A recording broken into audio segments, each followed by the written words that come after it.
Hey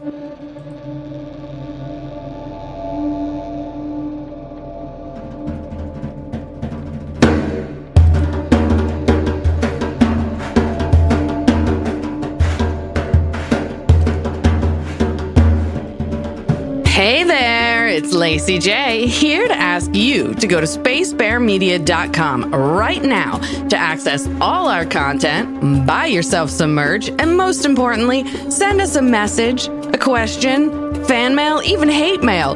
We'll respond on YouTube. Also, please remember to rate and review the podcast on your favorite app or share it with someone you know who loves Lost. Hello, everybody. Welcome back. It's Lost in My 40s, Season 6, Episode 6. It's called Sundown. It's a Sayid episode, The Last. It's a Derek episode. But first, how's everybody doing? Great. Shitty. Awesome. Wow. You are not shitty. No, we have a puppy in the house. There were many times in previous episodes where I said great, where it was actually shitty. So I'm just sort of, squaring the scales. Balance.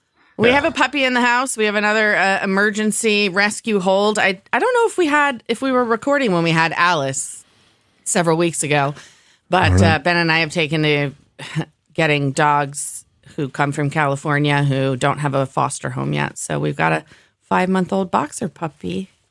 And he's really cute. He is cute. He's a good dog. So you're not shitty. Anyways. So what happened to the original owner? Or he's a street dog. He was found with 2 others. He's like Abby. Even though he's a boxer, he has his full tail because he grew up on the streets of Cali. I hate the idea of cutting their tails and ears anyway. Yeah. Well, I don't agree with ear cropping. With the tail cropping, while it's like, I wouldn't do it. Our other boxers have the crop tails. They came that way. However, if you crop the tail within the first 3 days of life, the cartilage has not hardened yet. And it's actually not as big a procedure as you would think. If it's after like 5 days, when everything is solidified, then it's considered an amputation. But before that, it's not quite the same. Just point of fact, working in the veterinary What's the purpose field. of cutting the tail? Well, now nothing. I think there was a purpose when they were, bully breeds, actually, like dealing with bulls and things like that. The less things you have to grab onto, the less of like a victim you are. So that hence the ear cropping and the tail cropping. Yeah. But now it's just cosmetic. Yeah, unless there are AKC regulations. Yeah, exactly. Right. So, anywho, barbaric Benjamin. Sorry, I almost launched into what's really barbaric, which is declawing cats, and then I decided, let's not. Yeah, let's otherwise, not. Ripping out fingernails. Yeah. No, it's actually amputation at the knuckle. But so, Ben, what were our rankings after the first 5 episodes of the last season of Lost? Yeah, we had third from last. We had the Man in Black with negative 20 points, knocking Arzt out of the 3rd spot. Second place, Dogecoin, and in the last spot, Randy Douchebag Nations. I don't think Dogecoin deserves all the hate. I don't mind him. I don't know how he's so far in the bottom. He's carrying the water for what I think is a completely useless part of the story. So, like, that's why I don't like it, just because I think this whole temple thing is kind of stupid. But anyway, okay. We'll get into that later. I see. Well, we're almost past it. At the winner's podium. Thing. Yes, right, winner's podium. Yeah, we've got Helen with 24 points. We got the Silver Surgeon, Jack, with 36 points. And doubling that up in first place with 72 points, the mayor of Island Town, Hugo Reyes. Hugo Danger Reyes. Hugo Danger Reyes. Yeah, all right. Derek, why don't you take us through Sayid's last episode? And side note, Christy, I'm sorry you didn't get Sayid's last one. I know he's your boy, but I really wanted you to have next week. So. I really didn't love this episode anyway, so I'm totally fine with it. Perfect.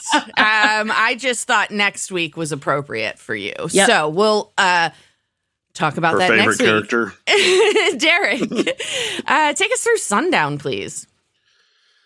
All right, so we start with a flash sideways. Number 1, 2004, off the island. Sayid sits in the back of a parked taxi cab. He exits with flowers, approaches a house, and rings the doorbell. Nadia answers, and they share a kiss on the... Yep. And they share a kiss on the cheek and a hug. That's it. 2 excited children rush into the foyer to ask, "Where were you, Uncle Sayid?" What? At which point she Uncle. stops wanking him off. Oh my God. What? Go back to your rooms. Go back to your rooms. Mom's Wow. thirsty. Oh my God. Oh my Whatever's going on there, you know. Oh, Derek. Derek is up on the memes. I guarantee you Ben's laughing at that and has no idea what it means. Derek's got it. Yeah. So there's the internet is afire right now, which is what's called the hot tub girl. Oh, yeah. I've seen that. Oh, you did see that? Yeah, Oh, I okay. did Was see it on that. a I've late seen night it all show over or the place. something? No, Okay. I do look at Facebook every once in a while, and I saw like 6 or 7 memes that said that, and I was like, I don't know Yeah. what this is about, but that Well, I have seen it.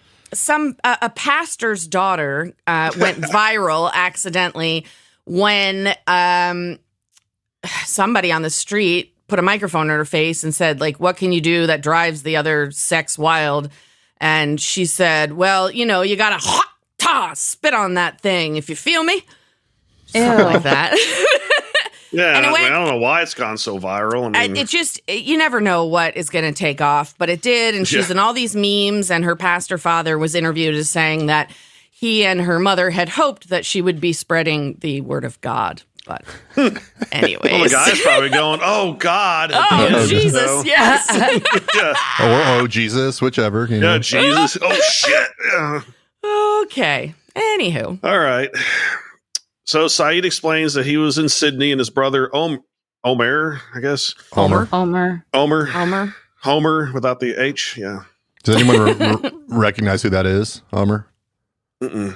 Well, I mean, Cass he's been in. Anvar. He played Alex Kamal in The Expanse. The pilot? Oh. You mean Yeah. the one Wow. that got in trouble? Yeah, the one for that got being- tossed off the show for sexual Yeah. misconduct. Yeah, that one. Oops. Okay. I haven't seen that. He's a pervert, dude. It's a great show. It is a great show. Yeah. Was. So his brother Anywho. Omer, who entered the foyer, adds that Sydney is in Australia. Okay. Omer jokes about He's telling Sayid the bringing kids. flowers for his wife, and after a brief awkward glance at Nadia, Sayid offers to give them to Omer instead. They all laugh, and Omer embraces his brother, saying, "It's good to see you, Sayid." Moments later, they are seated around a table, and the children want to know if there are presents. Sayid tells them to check his bag, and they run off excitedly. Nadia Next you hear tells Sayid, bang in the other room. "That's the wrong bag." Oh my God, that is disturbing, says the person who kills children all the time. Nadia tells Sayid that the children have missed him, and Omer jokes about Sayid being a world traveler on exotic business trips. Mm. Sayid downplays it, calling his job of translating contracts for an oil company dull. Omer says there's nothing exciting in dry cleaning, but Nadia defends him and says he's just opened a new store. Omer's phone rings, and despite Nadia's reminder about no cell phones at the dinner table, he answers, claiming it's business, and leaves the room. Nadia asks Sayid It's if he like received... emergency dry cleaning business. Is that what that is? Yeah, right. Yeah. Do you think the owner of 2 dry cleaners gets like emergency stain calls all the time? Yeah. We can't get this stain out. They're like, guys, we have a cran apple alert. I'm just thinking back to my cousin Vinny and the whole debacle with the suit.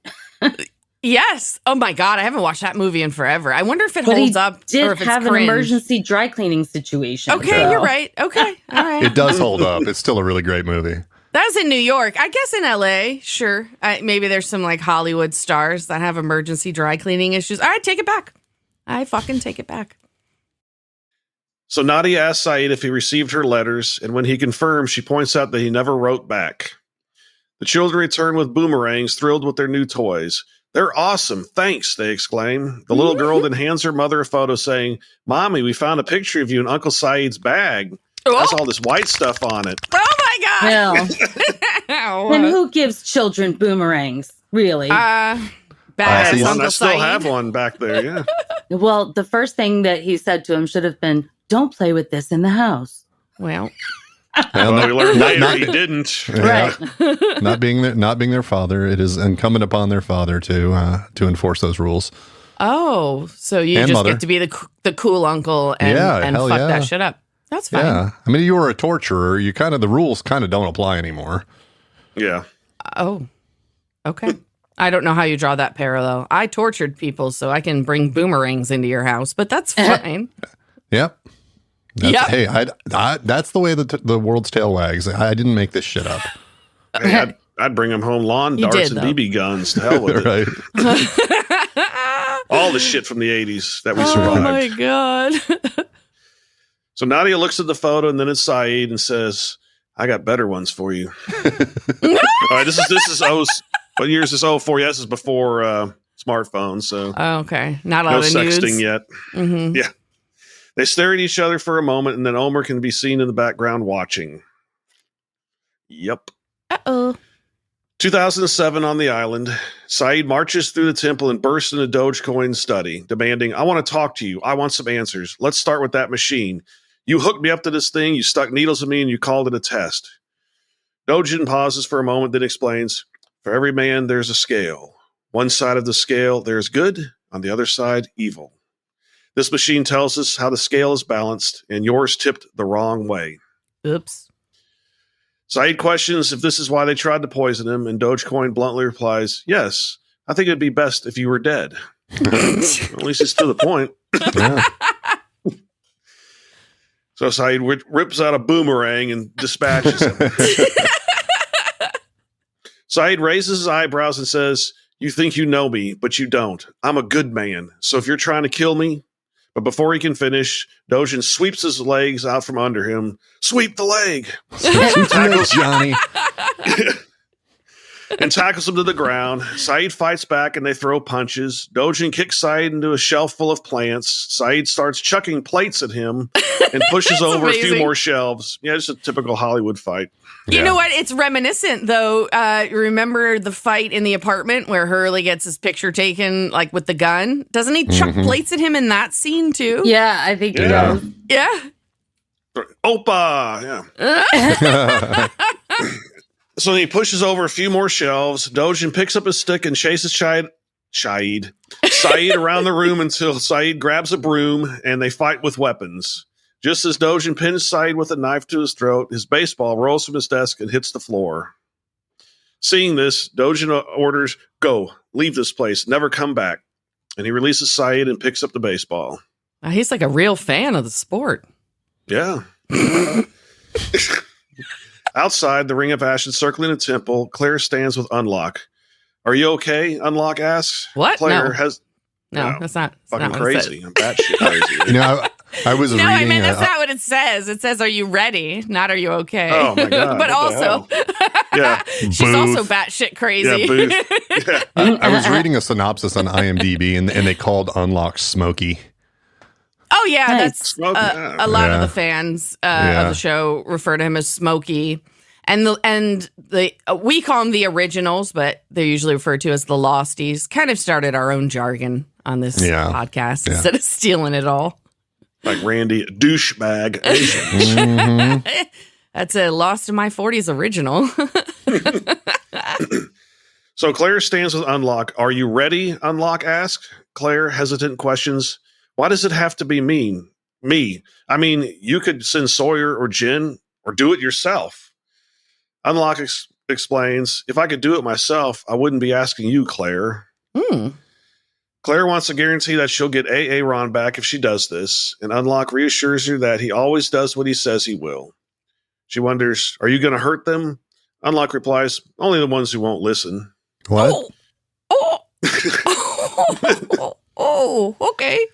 With that, Claire heads towards the temple. Lost title screen. Ooh. Still hasn't found a brush in the jungle. No. No. I'm not even sure she could get one through that mop. I think she just have to shave it and start over. Yeah. Yeah. Yeah, that's going to take a long time to fix. There's not enough conditioner in In the any Dharma crate. She's going to have to use Ranch Composite. She could just rub her head on Sawyer's chest. That's true. There you go. She go "Pah," and spit on it. That's right. Wow. Whack! Twa. Ta. Yeah. Ta. So flash sideways number 2, back in 2004 off the island. Sayid sleeps on a couch and reacts instinctively when Omer reaches out to wake him, twisting his arm. It's me, calm down, Omer reassures him. Sayid, disoriented, asks, what are you doing? It's 2:30 in the morning.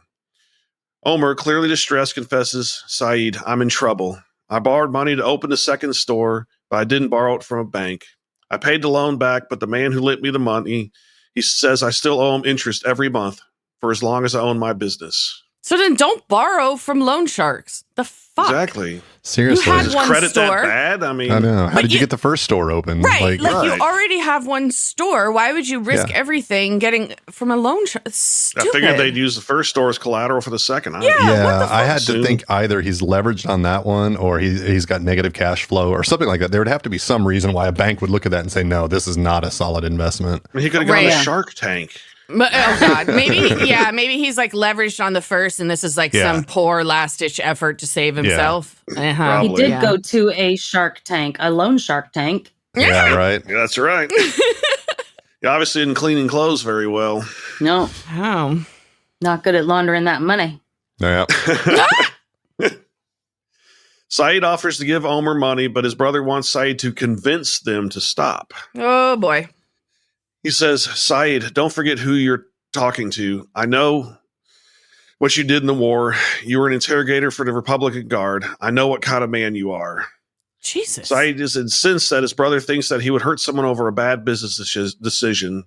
Omer, pleading, says, no, this is not about me. Our life savings, it's all gone, Sayid, all of it. We could lose our home. Please, look, I know you care about Nadia. I know you care about us, about her. You will do this, Sayid. Sayid firm declares, I'm sorry, I'm not that man anymore. Ooh, heard that before. Mhm. Also, what the fuck? What the fuck, Omer? You're Yeah. like, you know your brother's in love with your wife, so you're gonna throw her in his face to try to Yeah, get him really. to do some bad shit because you're an idiot? What the fuck, bro? And could we not do this over breakfast? Like 2:30 in the Yeah, why'd morning? you wait till 2:30 in the morning? Just get up a little early, bring me a cup of coffee, you know. Also Jesus. that. Yeah. Jesus. So 2007 on the island, Sayid walks through the temple grounds grabbing a backpack. Miles notices and asks what he's doing, and Sayid replies, I'm leaving. I've been banished. Miles asks, banished? For what? And Sayid explains, apparently I'm evil. People say I'm better off dead, which is surprising considering they're the ones who saved my life. Miles corrects him. Well, actually, they're not. They tried to save you, but you were a dead man for 2 hours. Trust me, when you sat up, they were just as surprised as the rest of us. So whatever brought you back, it wasn't them. Uh-oh. And are they in the habit of just leaving dead bodies laying around for 2 hours? Like, Yeah. fucking standards, y'all.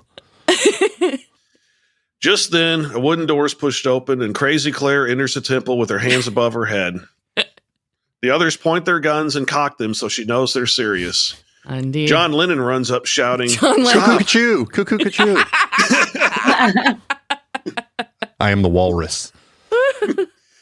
Stop, don't shoot her. Dogecoin approaches Claire, who calmly says, he wants to see you. Mhm. Dogen speaks Japanese, but Claire demands, speak English. Speak American. She's America. Australian. Yeah. Wouldn't she at least Yeah. say speak Australian? Exactly. All right. Dogen, so in English, Dogen asks, who wants to see me? Claire responds, you know who. Dogen says if he wants to speak, he should come inside, but Claire insists that Dogecoin go outside to the temple walls. Dogen replies, I'm not a fool. If I step outside this temple, he'll kill me. Claire suggests, well, then maybe you should send someone he won't kill. As Claire turns to leave, Dogen commands, stop her. The others grab Claire, and Dogen orders in Japanese, put the girl in the hole until this is resolved. And brush her give her a bath or something. Yeah, just hose her down. Seriously, it puts the lotion on its skin. Or it gets the hose again. I think she needs the hose and then the lotion. Yeah, probably. Then bring Shepard and Reyes to my room immediately. Lennon says they can't find Jack and Hurley, so Dojin tells him to look harder. Thanks, like that's boss. yeah. Yeah. You searched the whole fucking temple, but let's look harder. Yeah. Oh, we didn't think of that. We look harder Let's now. look harder in the hole. You'll find them. Lennon instructs some others to grab Claire and follow him. Dojin then addresses Sayid. Come with me. Sayid, confused, says, I thought you wanted me to leave. And Dogecoin sternly replies, things have changed. Yeah, fucking mercurial, aren't you? Yep. Inside his room, Dojin asks Sayid, your friends, Shepard and Reyes, do you know where they went? Sayid says he doesn't and then asks why Claire is there. Dojin explains, she's a confused girl under the influence of an angry man with bad hair. For years, he has been trapped, but now Jacob is gone. He's free. Free. This man will not stop until he has destroyed every living thing on this island. He is evil incarnate. Side questions, but I thought I was evil. No, he goes, You're you want me to only speak? mostly evil. So Sayid questions, and you want me to speak to him? And Dojin corrects him. No, I want you to kill him. Oh, He dear. will come to you as someone you know, someone who has died. As soon as you see him, Dojin unsheaths a dagger and hands it to Sayid, plunged this deep into his chest. If you allow him to speak, it's already too late. Sayid, skeptical, says, since I've been here, I've been drowned, beaten, and tortured at your hands. Why would I ever do anything for you? And Dojin replies, you said that there is still good in your soul, then prove it. By killing this guy. Okay. Okay.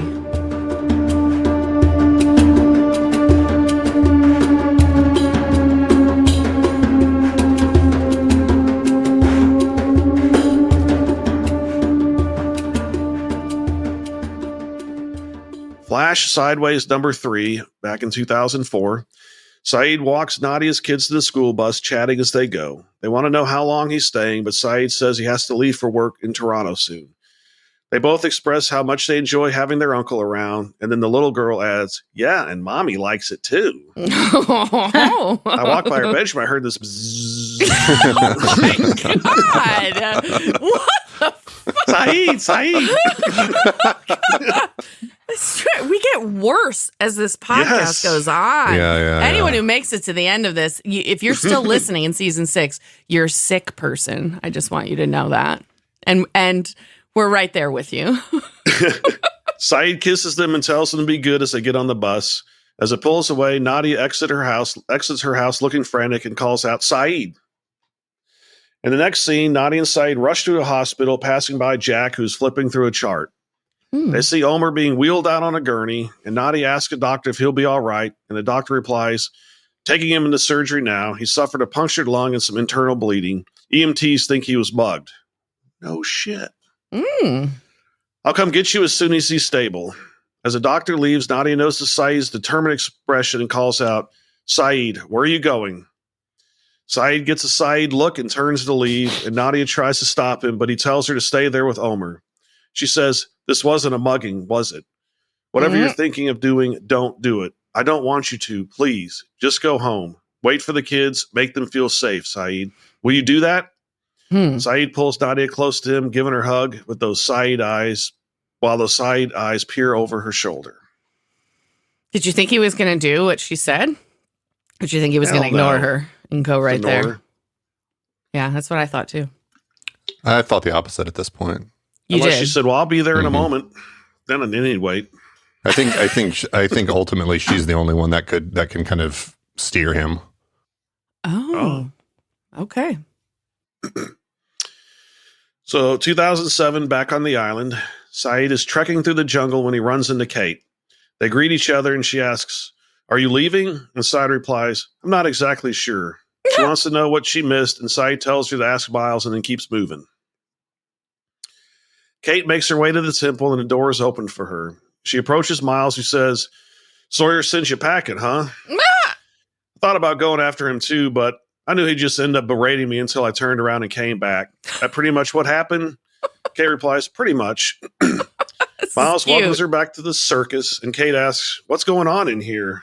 And Miles explains, well, let's see. Oh, that Australian chick's back. You know, the blonde, one who had the baby. Uh-oh. Kate, stunned, says, Claire? And Miles confirms, right, Claire. She just strolled in here a couple hours ago acting all weird. Still hot, though. Oh, my God. Hell yeah, Miles.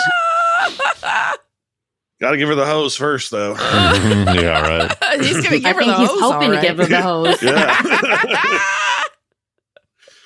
Kate says, where's she? In the jungle, Sayid stops to drink some water. As he's splashing some of it on the back of his deck, the leaves start to rustle. The sounds of the smoke monster can be heard whipping around as the leaves all blow wildly. Quickly drawing his dagger, Sayid sees Unlock approach and he say, hello, Sayid. Without hesitation, Sayid stabs Unlock hard in the chest. Unlock, unharmed, pulls the dagger out with a grunt, much to Sayid's shock. He asks, now why'd you go and do that? He approaches Sayid holding the bloodless dagger and asks, you want it back? Take it. I won't bite. Oh, my God. Sayid takes it and asks, what are you? Unlock, seemingly amused, says, well, Sayid, you seem to have some idea about that, considering that you stabbed me in the chest without even saying hello. What'd they tell you? This is a great little dialogue. It is. Yeah, it really is. Sayid replies, they said that you were evil incarnate. Unlock sighs, I feel sorry for you. Dojin, the man who sent you out here, knew what you had no chance of killing me, and he believed that I would kill you if you tried. Did you notice that a lot of the characters were referring to him as Dogen? And I could have swore his name was Dojin. Did we make that up? I don't know. Maybe. I don't know Dojin, either. Dogecoin, Dogen. It doesn't matter. I like Dojin better anyway, so we can just stick with that. We won't have to be talking about it much longer anyway. So. We could go back to calling him creepy Asian guy. Yeah. No, was he creepy Asian guy? I thought it was creepy time travel Weird. lady. Oh, It yeah. was that, yeah. Anyways. And this wasn't the first time that he tried to get someone else to do it for him, was it? Sayid admits it was not, and Unlock replies, then shame on you for being taught to do it so easily. Ooh, boy. Sayid wonders what it is Unlock is trying to talk him into right now, and he says, you haven't killed me, clearly. There's something you want. Unlock says he just wants Sayid to deliver a message, so Sayid questions why Claire couldn't do that. Unlock explains, because it would mean a lot more coming from you, Sayid. If you would do this for me, what if I told you you could have anything you wanted? Ice cream? Anything? Yeah. What if I said you could have anything in the entire world? Sayid replies, I would tell you that the only thing I ever wanted died in my arms, and I'll never see it again. But Unlock asks, but what if you could? Before flashing the unlocked smile. A slight, almost smile forms on Sayid's face as well. Oh, yeah. I'll be like, sign me up. Let's go. Uh-oh. I'm easily bought. Just say Nadia. Say it. Yep. I'll do anything. Flash sideways number 4. Back in 2004, Sayid is repairing a broken vase when Nadia walks in. He says, we had an unfortunate incident involving a boomerang. There you go. My apologies. She asks when the kids went to bed and says 2 hours. He says 2 hours ago. Then she asks, and what did you tell him? Sayid answers that daddy had an accident, but he's going to be fine. That daddy's a degenerate and you should be married to Uncle Sayid. Yes, and he's a terrible businessman. Yeah. Nadia informs Sayid that Omer's still recovering from surgery, but is awake. Did he tell you about the loan, she asks. Sayid again offers money, but Nadia insists, no, this is Omer's responsibility. He brought this on himself. She's like trying to get her husband killed, apparently. She's just really not at all concerned about that. Sayid nods in agreement, and Nadia then approaches Sayid, takes his hand, and says, why didn't you want to be with me? Oh, you carry my picture around with God. you. You carry my picture around with you, Sayid. If you care about me, why did you push me towards your brother? Sayid, with a pained expression, admits, for the last 12 years, I've been trying to wash my hands of all the horrible things I've done. I can't be with you because I don't deserve you. Jesus Christ. So hard I mean, on himself. Seriously. Well, also, I mean, I get why he feels that way, but why did he want her to date his brother? It's also weird. She's like pushing me toward your brother. Yeah. Like, just maybe did he feel like at least she would be close at that point? But then you'd have to know that your brother was fucking the woman that you. It's just weird.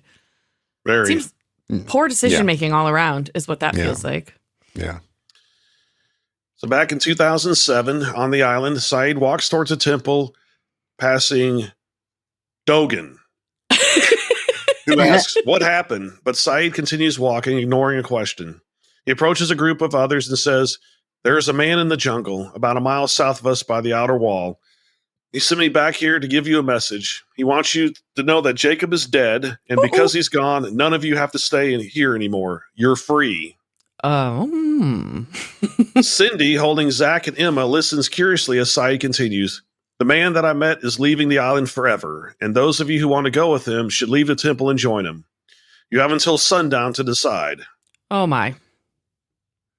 Cindy asks, well, what happens to sundown if we stay? And Sayid replies, you die. Oh. That makes the decision pretty easy for me. Let's go. Yeah. Well, wait a second, though. I mean, these people supposedly are like loyal to Jacob to the end. Just because he dies, you're going to switch sides. I think the honorable thing to do would be to stay and die. Well, it's the end. He died. So, yeah. I mean, if you're Secret Service for a president and the president gets killed, you're no longer Secret Service for that president. Exactly. Right. Yeah, but you don't work for the hitman. Well, maybe you do. President, you do. Maybe you do. If you take someone and becomes president, free market, free markets, people, Okay, sure. Plus, if you stay in this temple and you die, it literally becomes the Temple of Doom. I can't even. No, it doesn't, because there's no monkey brains. At least not that we've seen. I guess we never did find the food court. Yeah, we did. Harrison Ford doesn't pop out anywhere. Kate walks through the temple and Lennon spots her. Hey, when did you get back? Are Ford and Quan with you? Ignoring his questions, Kate demands, where's Claire? Lennon tries to redirect the conversation, but Kate pins him against the wall. I said, where is Claire? Lennon, relenting, says, all right, you just let go of me, okay? Kate releases him, and he leads her to a room guarded by two men. Inside, Claire's voice can be heard singing, Catch a Falling Star, from within the hole. You have 2 minutes, Lennon informs Kate. Kate peers into the hole where Claire continues singing, and Kate calls out, Claire, it's me. Claire stops singing and says, Kate, are you okay? Where's my baby? Kate replies, no. Why did they put you down here? What happened? Claire, I'm insane. Claire, with an eerie calmness, replies, they have my son, Kate. They have Aaron. They took him from me, my baby. Kate, correcting her, says, no, Claire, they don't have Aaron. I took him. I took him off the island. Oh, no. You were gone, and we couldn't find you, so I raised him. I stole your baby! And he is the most beautiful, amazing little boy. But when I come back here I came back here to rescue you so that you could be with him, so that you guys could be together again. I don't think Claire was too happy to hear that. No. Claire replies, I'm not the one that needs to be rescued, Kate. I think what's kind of lost in here that wasn't mentioned was that the second she says this, Claire is like staring at her with daggers in her eyes. Yep, exactly. Oh, yeah. Remember, I'll kill her. Yeah. Indeed. But, Emily DeRaven is just a really shit actress because her trying to look mean is just... Yep. It looks more constipated. It's really bad. All right. I know you love Claire right now. No, it's... Yeah, sure. I guess I just don't... I mean, I guess I don't think she's that bad of an actress. You guys seem to hate her. But... Well, I think her character sucks, to be honest. I don't think she's written very well. So even if she is a good actor, she doesn't have a lot to work with. But I even feel like then I've never really believed her as a character. She's always been like a sort of a cursory, second tier, not a red shirt, but second tier sort of character. We still get her backstories and stuff like that. But yeah, I would say I don't know. I just disagree, I guess. Okay. I don't know. I disagree. I understand like her story hasn't been as important as some of the other characters, except for to weave in and out of their stories.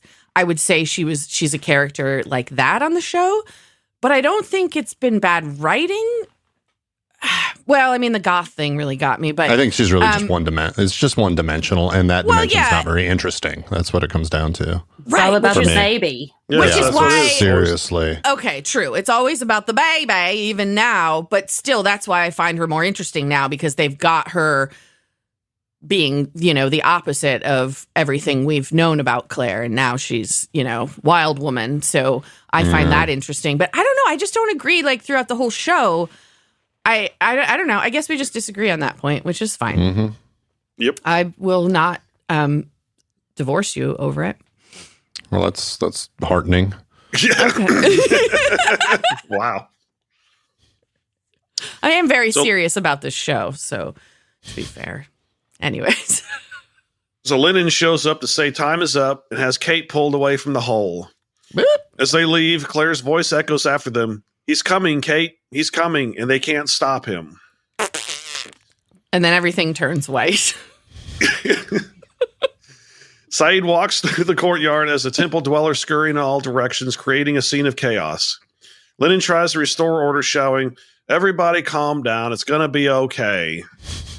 He spots Sayid and approaches him angrily. Hey, you created a panic here. Our people are leaving. Sayid responds calmly, "I was asked to deliver a message, and that's what I did. What your people do is now up to them."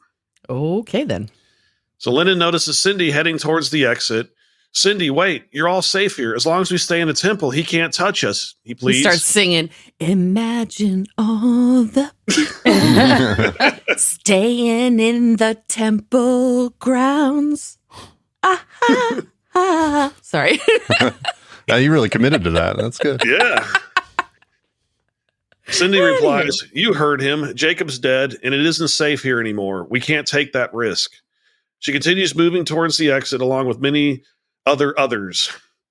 Lennon yells, "Everyone listen, this is a bluff. He can't come in. He can't come in." Oh, boy. Miles approaches Sayid amidst the commotion. "Hey, what happened out there? 1 minute you're banished, the next you're telling everyone they're going to die." Sayid replies matter-of-factly, "That's the sum of it." Pretty much, yeah. Zombie Sayid is funny. Yep. Miles wants to know if they're getting out of there, but Sayid says, "Not yet," as he removes the dagger from his bag. "I have to return this." Uh-oh. Yep. Uh-oh. Flash sideways number 5. Sayid walks along the sidewalk when a truck stops nearby. Omar, not Omer. Right. Omar gets out and approaches him saying, "Going to pick up the kids?" When you saw Sayid, Omar, did you know who was coming? No, actually, I didn't. No. Yeah, he was one of the goons with Keamy. Yeah. Omar Right. was on the island with him. So, but if you didn't recognize him right away, then. Yeah, he got taken out on an ambush. Ambush. Yeah, others killed him. Anyways. Sayid, confused, replies, "Excuse me?" Another man exits the truck, and Omar, with a more insistent tone, says, "Why don't you get in the car?" Sayid remains silent, prompting Omar to speak in Arabic. "Unless you want us to pick up the kids together." Ooh. Yikes. You're dead. Carpooling? Yeah, right? That makes good environmental sense. Thank you for the offer. Yeah. Yeah, the second you threaten his niece and nephew, you're done, you're bro. dead. You're done. already dead. You're already dead. I'm sorry, but your men are already dead. Mm-hmm, exactly. So reluctantly, Sayid gets in the car. Later, they lead Sayid through a restaurant kitchen. Omar gestures to a chair saying, "Why don't you have a seat?" And then Chris Hansen walks in. "So, what were you doing in your car going to a 12-year-old's house with condoms and beer?" Oh, I was just going to tell her not to do that. Stupid. I mean, it's always good when you're taking pedophiles off the street, but boy, Absolutely. do they get surprised when Chris Hansen is there. Sayid sits down, and nearby, motherfucking Creamy Keamy is cooking. Oh, no! He's back. He's back. "Hey, you want some creamy eggs?" he offers. Yeah. and the screen turns white. Sayid declines. Creamy Kimi introduces himself, and Sayid says, Sayid Jarrah, but you already know that.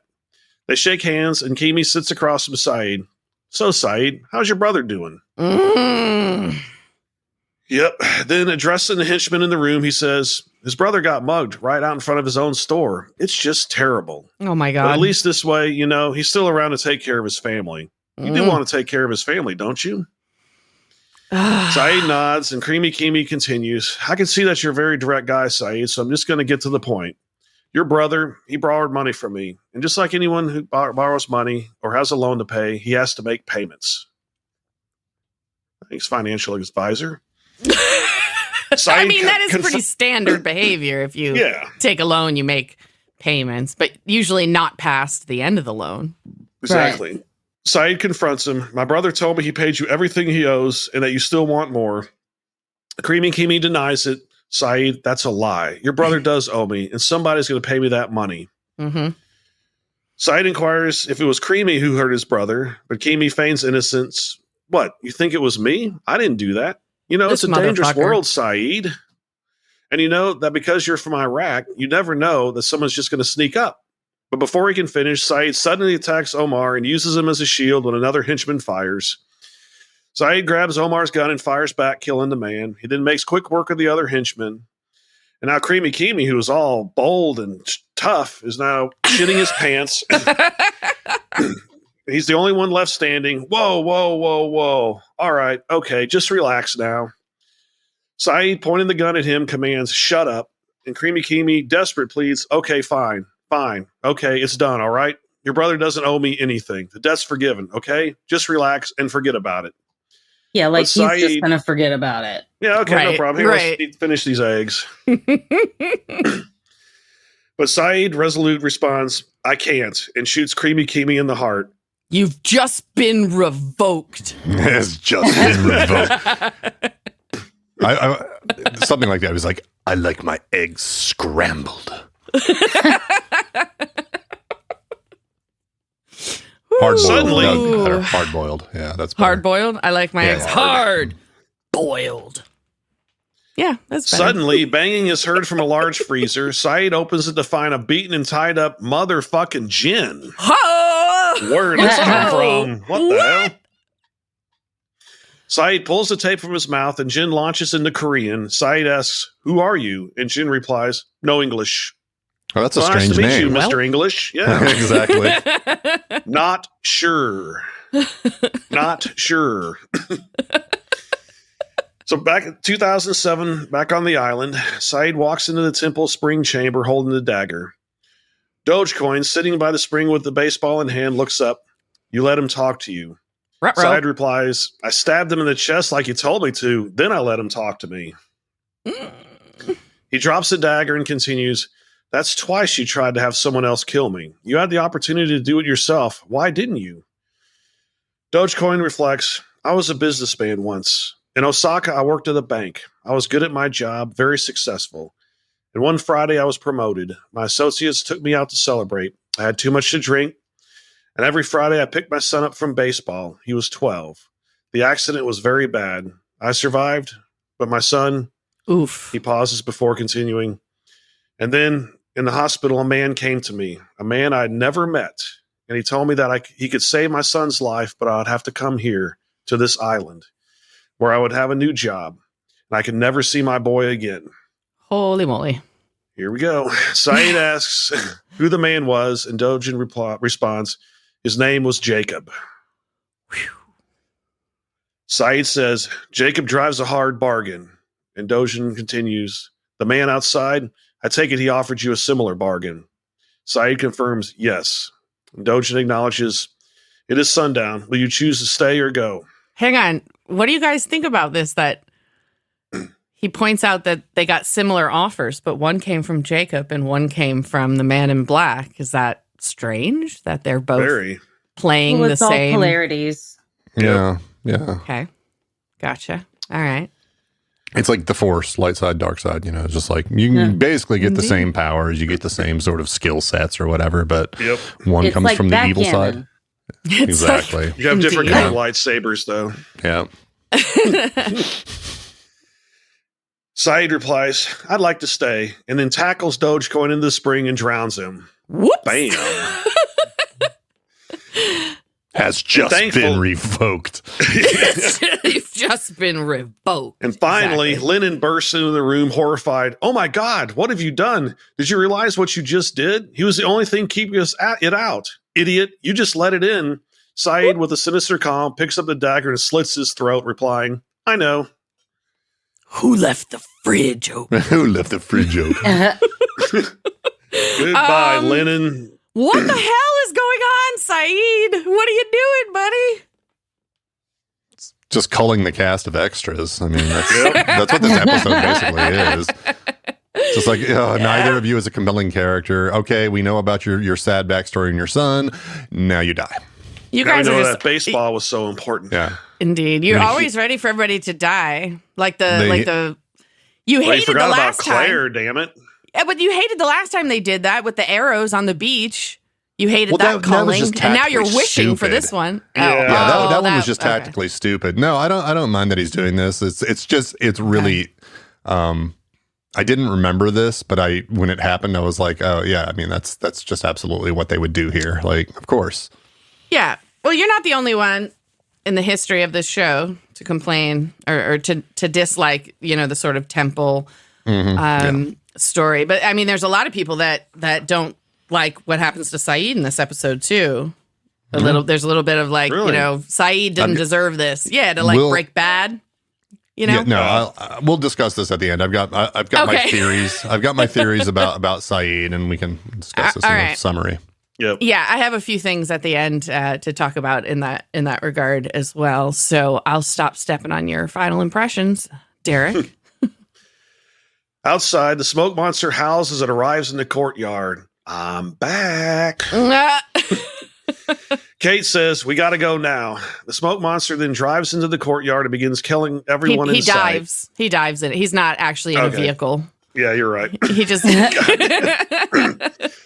Smoke monster then dives into the courtyard and begins killing everyone in sight. I thought it'd be Run. amazing if when they came in there, they all had like leaf blowers, and they were just like, and you couldn't get to them. Ben, you made me laugh so hard I have to pee now. I'll be right back.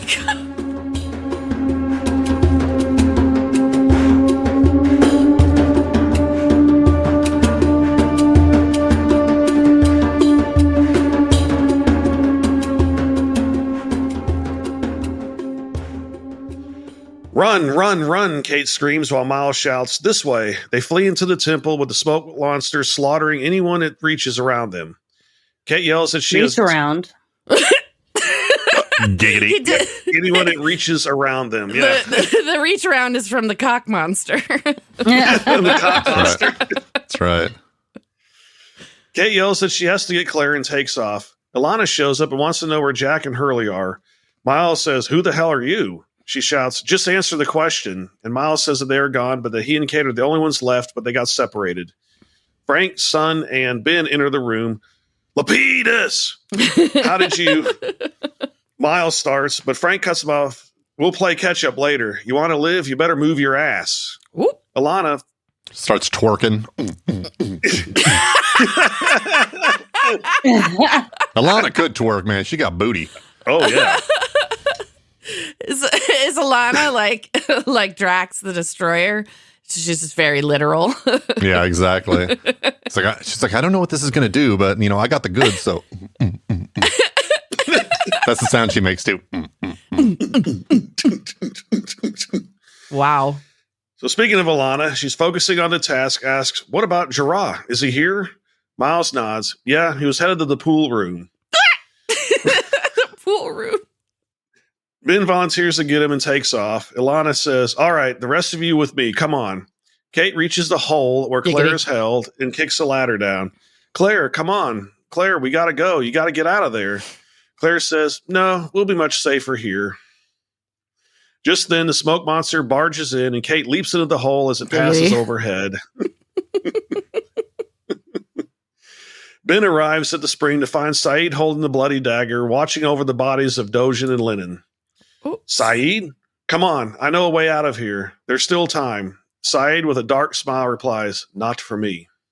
Bro, did you see the look on his face? Yeah. Holding the dagger, not me. That's not the Sayid I know and love. That was a sinister look. Terrified, Ben backs out of the room and then runs. Meanwhile, Frank, Miles, and Son follow Alana through the temple. Where's your husband? Miles asks Son. What? She responds. Jin was here? He's alive?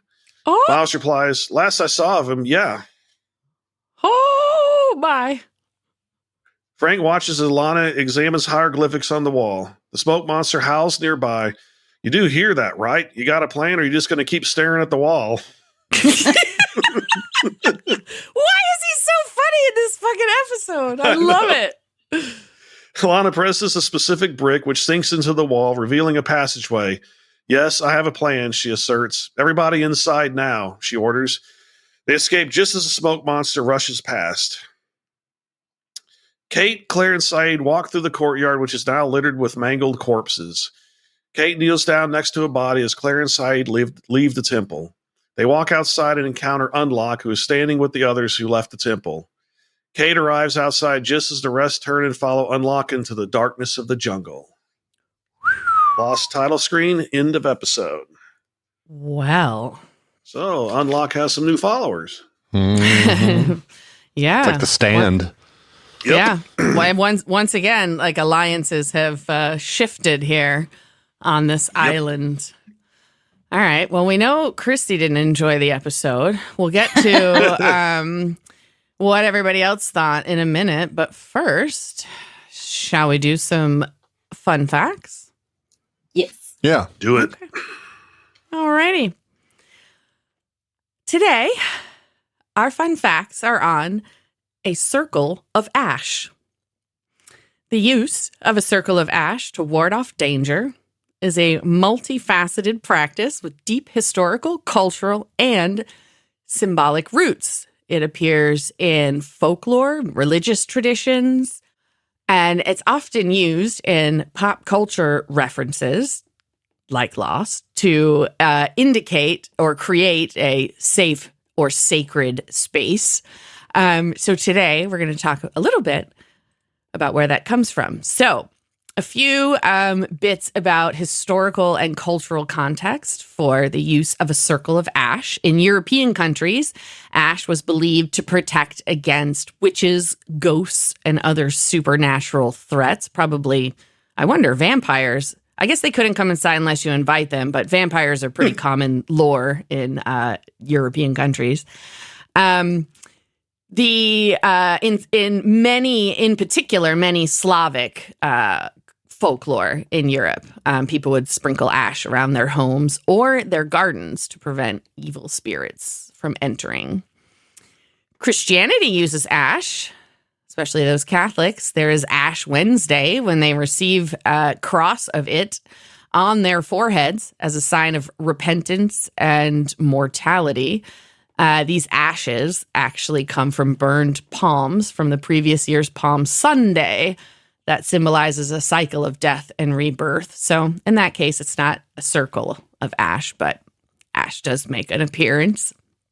In witchcraft, casting a circle of ash is a fundamental ritual, and it could also be used with salt or chalk, but one of those three in witchcraft helps to make a protective barrier against elements and other magic. There are many indigenous cultures that hold sacred ceremonies involving fire, and then the ash from these fires is considered holy. For example, Native American tribes will use that ash in healing rituals or to ward off negative spirits. So it's interesting how that has the idea of ash warding off evil spirits made it to so many different cultures before we communicated that. Do you think that's like its connection to fire being such a power? Probably. Yeah. What about hash? We can study ash next week. Yeah, I mean, Sorry, I would think ash would probably actually be a decent thing for a decent salve or something for like dressing wounds, because you know by the sheer nature of it just being rendered into carbon that it is clean, right? It's not going to have bacteria. It's not going to have any of that other stuff. So I can imagine. Well, yeah, but using we're ash talking about a time where people didn't know what bacteria was. No, I know, but they knew if you got a really, really bad cut or something, it could, you could get an evil spirit into you. But if you put ash over it, then you might not get infected. They take that type of idea and they're accidentally finding that out, is what you're saying. Right. Like they're accidentally doing the right thing. Yeah. Yeah. Okay. And then they do the right thing and then they attribute it to something spiritual. And I think that's how things like this probably got started, was because I think ash is a natural not an antiseptic, but a natural barrier to bacteria and things like that would normally kill people. That's interesting. I'm totally talking out of my ass, but I'm trying to imagine like what is ash like actually good for? Yeah. And if I were out in the wild and I got a really, really bad wound, I'm not going to be jamming dirt into it. I'm going to see if I can burn something and then use that to fill the wound. Okay. So, have you ever played the game Balderdash? No. It's like a game where everybody, like, you hear a word and then the person who picks that word has to explain to everyone what it is, whether or not they know what it means, and they have to balderdash or bullshit. Oh, I'd be so good at that game. And then, like, convince you. Well, that's what I was just about to say, is like, I don't know if what you're saying is true, but I'm believing you. So, gotcha. There it is. A couple more if you things. can't dazzle them with brilliance, baffle them with bullshit. Yeah. Yeah, it says here, like soap, ash is also a disinfecting agent because it's alkaline, and the World Health Organization recommends ash as an alternative for hand washing when soap is not available. Boom. Well, fuck. There you go. You're so brilliant. I don't think so. I mean, to me, that's just it feels like it's just sort of common sense. Yeah, like it's clean because you just burn away everything.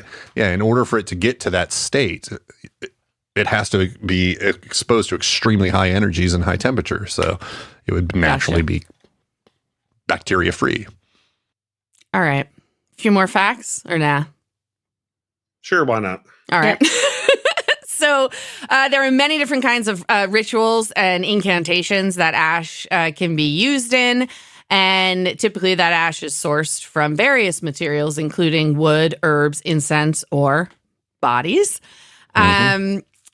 Creating the ash circle often comes with chants or prayer that can also help to call upon protective deities and spirits and ward off the evil ones. Yeah. So a couple just symbolic things that has about the ash circle. Ash itself symbolizes purity and rebirth. Because it's the final product of combustion. And circles are universal symbols of unity, wholeness, infinity. And in magical practices, a circle represents a sacred space where a practitioner can work without interference from outside forces. Now, of course, if you've made it this far in the podcast, we don't here really believe in magic or magic ash, but that's okay because people can do what they want. What do you guys think? Nothing. You think absolutely nothing? No, Christy, Here's what I think. I already said what I think about it, and I think it's obviously it's an interesting thing, and it's somewhat universal, and I think it's probably universal because its medicinal practical properties were figured out early on by a lot of different people, and then sort of spun into their superstitions and religions and all that shit as the years went by. Right. Yep. Yeah. That's exactly what happened. Because they didn't understand why it did it. So they said, let's just make it magic. Yeah. Right. Which is why the effective of it gave it to us. Yes. Yeah. The effectiveness of it was the same for every culture, but whatever magical thing they connected that to is different. Yeah. Exactly. Right. Exactly. Okay. Well, that's actually a great analysis. Thanks, Ben. How about we do some best and worst? Let's start with Christy. so I can see if she woke up. She loves this episode. Best and worst. Best moment, the look on Ben and Sayid's face at the end when Sayid creeped him the fuck out. He's like literally walked backwards, like going back the way I came. He was like he was the Homer Simpson backward into a bush gif. He was just like, I'm fucking out of here. I don't know what that look is on your face, bud, but I'm gone. Bye. Yeah, it was hilarious. Worst moment, Claire. That's it. Wow. Claire. Okay. All right. Ben, how about you? Oh, let's see. I think when Sayid took out Kimi, that was probably my favorite, because just watching Kimi die is just always fun. And I also liked it when he took out Lennon and Dogecoin, because let's put this temple thing in the past. Okay, so you're down with bad Sayid. You like it? Well, yeah. I mean, I think it's, you say Claire's more interesting. Well, all of a sudden to me, Sayid's more interesting because he's been teetering, and we'll talk about this more in the summary, but he's been teetering between two Sayids, and he's finally gone down one way. So as far as scenes that I didn't like, I mean, Jesus, the entire temple scene. I like all this shit in the temple. Like, it's the just slaughter dumb to me. scene. You mean just all of it? Well, that was a good thing, everything. because it was getting rid of temple people. Yeah, no, and that's why not necessarily the slaughter, but everything before then. Like, these people are just like, oh, he's dead. Okay, we're gonna leave now. Like, I don't care about any of these people. I don't understand their motivations, and I don't really give a shit about them. So seriously, it's like a team of red shirts. Okay. I also liked the conversation between Sayid and Man in Black after Sayid stabs him. He's just really nonchalant about it. And why'd you go and do that? You even say hello. Yeah. That was my favorite moment, actually, is just that whole scene, the dialogue between the two of them. I think it's fantastic. And again, Terry O'Quinn is just killing it as the Man in Black. I love him even more. My worst moment, though, it was not really a moment, but also not really a scene. It was just seeing Sayid and Nadia together, but apart. And it's like, no matter what we see or what universe we're in or where we are, flash forward, back, sideways, whatever the fuck, he's either with her and she dies, or he's with her but not with her, or like, it's just... Yeah, she's railing his brother instead. Yeah, right. Well, I don't know which is worse, that or getting run over by a car from his perspective. But it's like they can just never be together, and it's a repeated gut punch for me. So it's just kind of clearly that. Not meant to be. Yeah, apparently.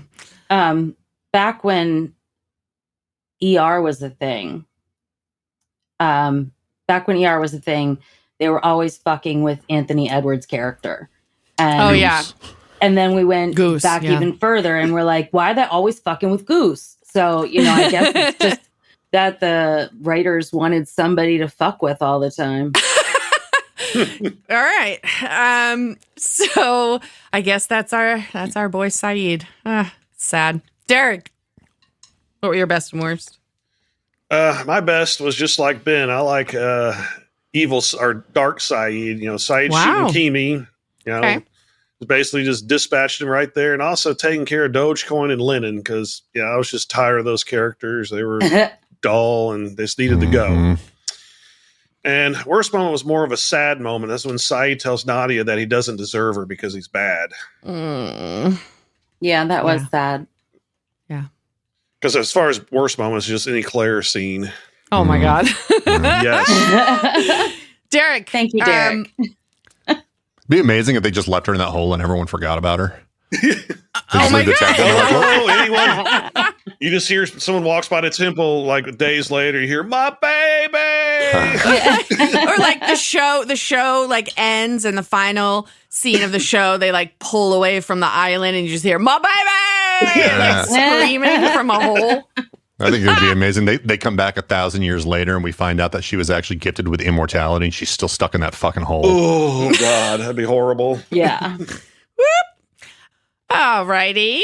Derek, why don't you just keep us going? Tell us what your rankings look like this week.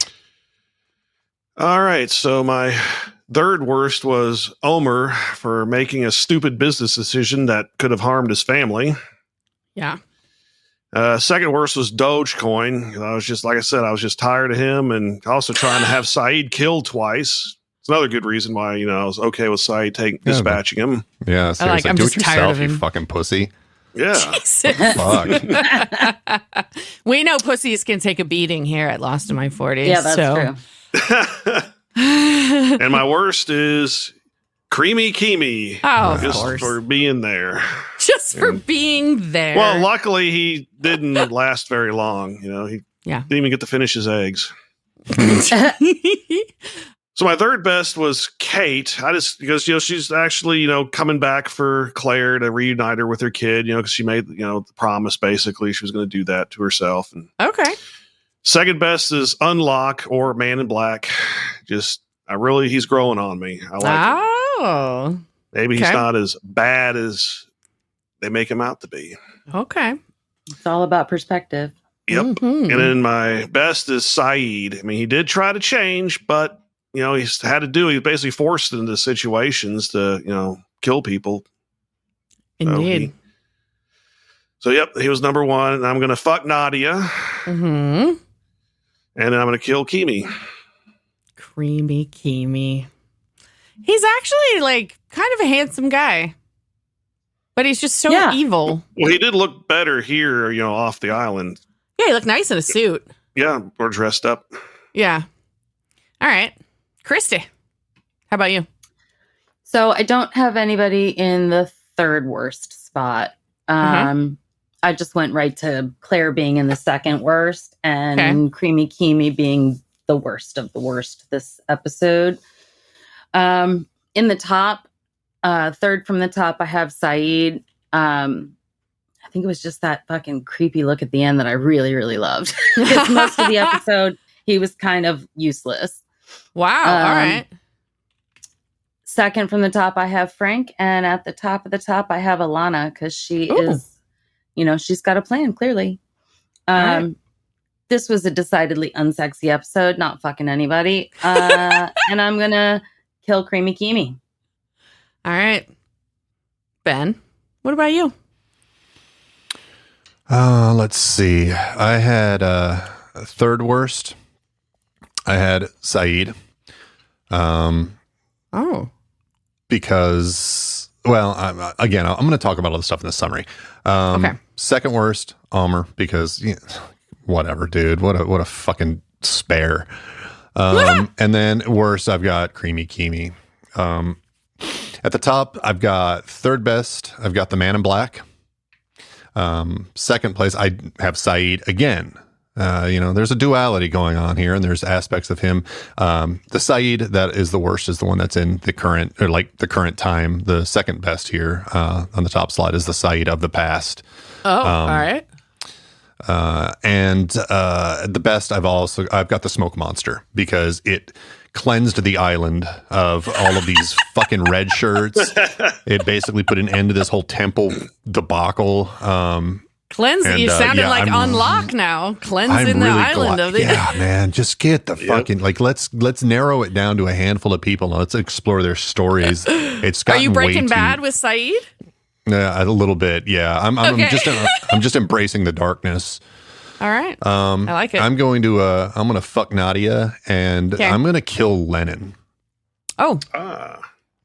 You just don't like him. What's the point of his character? Yeah. You know what it is? Idiot. Translate. He's like Sigourney Weaver's character in Space Quest or Galaxy Quest. She's like in the show. All she did was repeated what the computer said. Like that's the only point for him in this show is like, oh, we got a pretty decent character actor, and we put some stupid glasses on him, and all he does is translates Japanese. Yeah. Good night. Yeah, he needs to go. Galaxy Quest is a great flick. Yeah, that's a fun movie. By the way, does hold up. Watched it recently. All right, my turn. I didn't have anybody in the third worst. I had Omer in second worst because the fact that he dragged his brother into his shenanigans really pissed me off, and threw Nadia in his face. That really made me mad.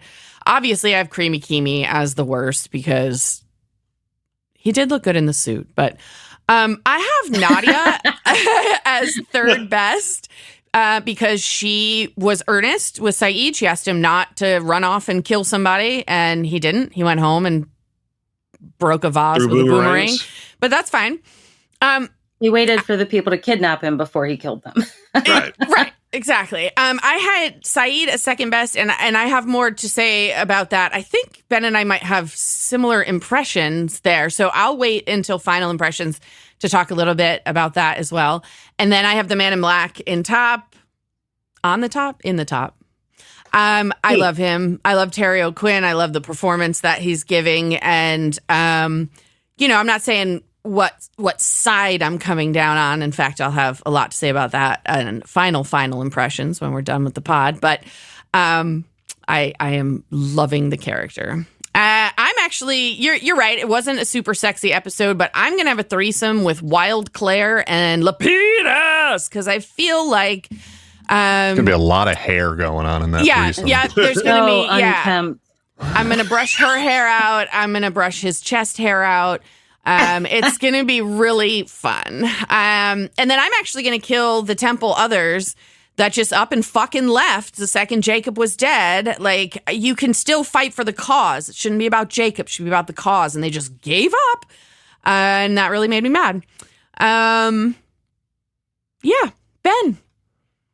could you update us, please? What does the rankings look like? What do the rankings look like after 6 episodes of season 6?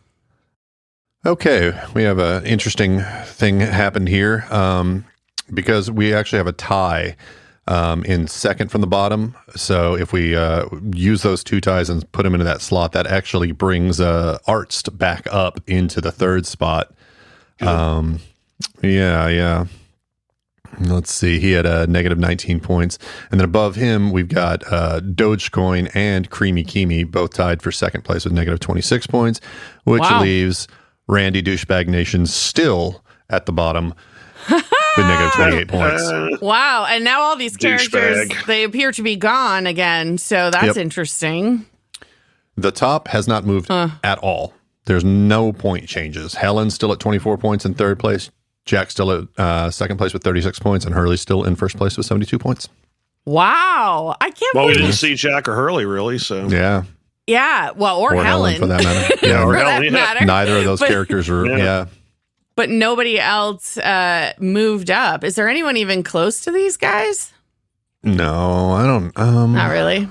No, not really. Let's see. With 24, we got like Kate and Miles and Sayid are sort of eking up in around 20 points, but no, not really. Huh, all right. That'd be wild if Helen could hang on the whole season, only being in 1 episode. I doubt that's going to happen, but we'll see. Yeah, that's not going to happen. Well, okay. How about some final impressions? And then we'll get out of here. Let's start with Ben. You have a lot to say. Yeah. Well, not really a lot. I'm not going to focus on this. I'm just going to focus on what I think Sayid's character arc for the most part. Okay. And I can put it really, really simply. Sayid has a lot of turmoil in him, and there's 2 ways he can get it out: fucking or killing. If he's fucking, he's not killing. If he's not killing, he's fucking, right? That's what we've seen his entire arc. He starts getting laid. He stops dropping bodies.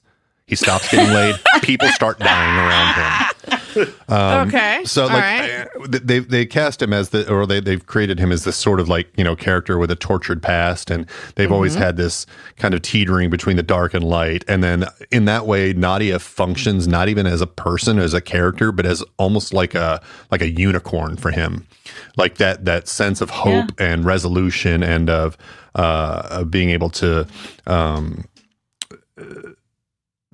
put the past behind you, but because she is a unicorn, she is elusive, it means that he's never actually going to get there. So in a way, if you look back on his character arc now, it's almost like he was always destined to go down the dark path. So That's how I feel. Okay. All right. Christy, what about you? Well, Ben was a lot more eloquent than I was, but he basically said what I was thinking. Sayid's kind of useless and boring when it comes to him being around, a woman that he's interested in. Mm-hmm. And the only part of this that I really enjoyed was him killing Kimi and his cohorts. And then at the end when he kills Dogan and Lennon. All right. That's it? Yeah. I thought you were going to give it a little more hate. Yeah. I just thought you were going to give it a little more hate. Yeah. I mean, I've already expressed how I feel about Claire. Oh, okay. Okay. Yeah, so my final impression, I didn't hate the episode. I get, some of it's cheesy. I'm on the fence about the temple stuff. I don't think I hate it as much as some people, but I do remember the first time watching it also kind of being like, why are we still here after this many episodes, I guess? Yeah. So the thing about Sayid, so I wanted to kind of point something out and see what you guys think about this. So we've seen, obviously, the 2 opening episodes were all about the originals, all of the flash sideways on the plane or whatever. So since then, we've had 4 episodes, 2 of which are Locke and Jack. They still have an episode to go, episode 14, called The Candidate. There are 2 characters that we've seen that it was their last episode. Obviously, Sayid today, and then Kate in episode 3. And neither episode we had glowing reviews for, but I want to point out, we're watching what Kate does in her flash sideways, which is carjack a pregnant woman. And now we see that at the end of the temple slaughter and the realignment of loyalties, she's there walking off with Unlock into the jungle. And then during Sayid's flash sideways, he has the chance not to fall back into that same old behavior, much like Kate the fugitive, and he chooses not to do that. And he is also on the same path as Unlock. So I'm curious, as we continue to watch, what that means for what people are doing in the sideways world and what's happening on the island. Did anybody else notice that little bit? I had not noticed, no. No. Not really. No. Do you have any thoughts on that? I don't actually. Wow. I actually my thoughts on the show I've already shared. Oh my God. All right. Okay. That's fine. I'm just going to say brace yourself because I'm going to revisit this next episode too. So Okay. Hopefully somebody listening cares. Derek. If you care, send us an email. Oh my God. There you go. There you go. I'll send you a sticker. Okay. Derek, what did you think of Sundown? Your final impressions? Any questions? Any hate? Any love? I thought it was a good episode. I mean, I liked the Sayid part of it. I'm glad that the temple is over because, I was the same way. I'm like, what is the point of this? I mean, what's going on in here? I mean, nothing. I mean, even the final battle was pretty anticlimactic. Yeah. The smoke monsters came in and wiped them out. Yeah.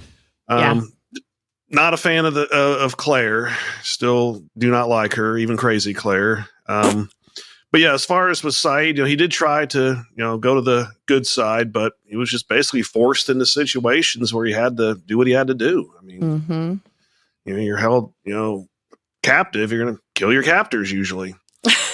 I mean, that's what I would do. Shit. Yep. I mean, that's one way of empathizing with because he did go home whenever Nadia said go home and watch the kids. He did. I didn't think he was. I figured he was going to leave the hospital and take care of business, but no.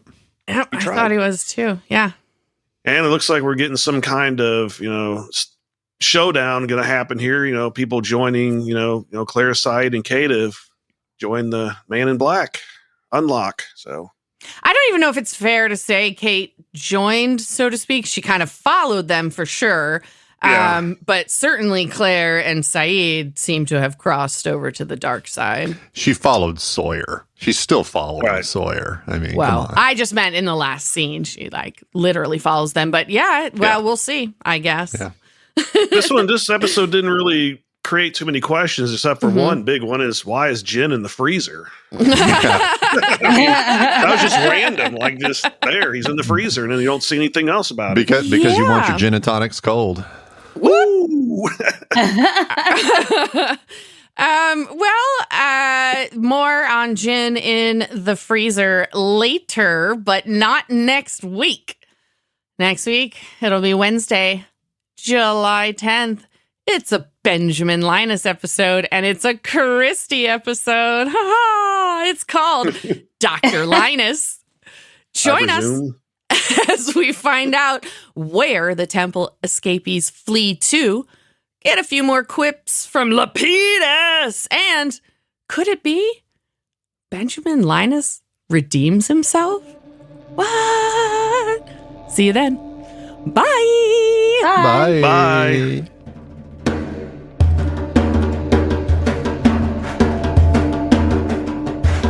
Lost in My 40s is a Space Bear Media production. Executive produced and edited by me, Lacey J. Sound engineering, editing, and original music by Benjamin Trimp. Like and follow Lost in My 40s on Facebook and SpaceBear_Media on Instagram and Threads. Plus, follow Space Bear Media on YouTube for extra video content. Or for everything in one place, go to spacebearmedia.com.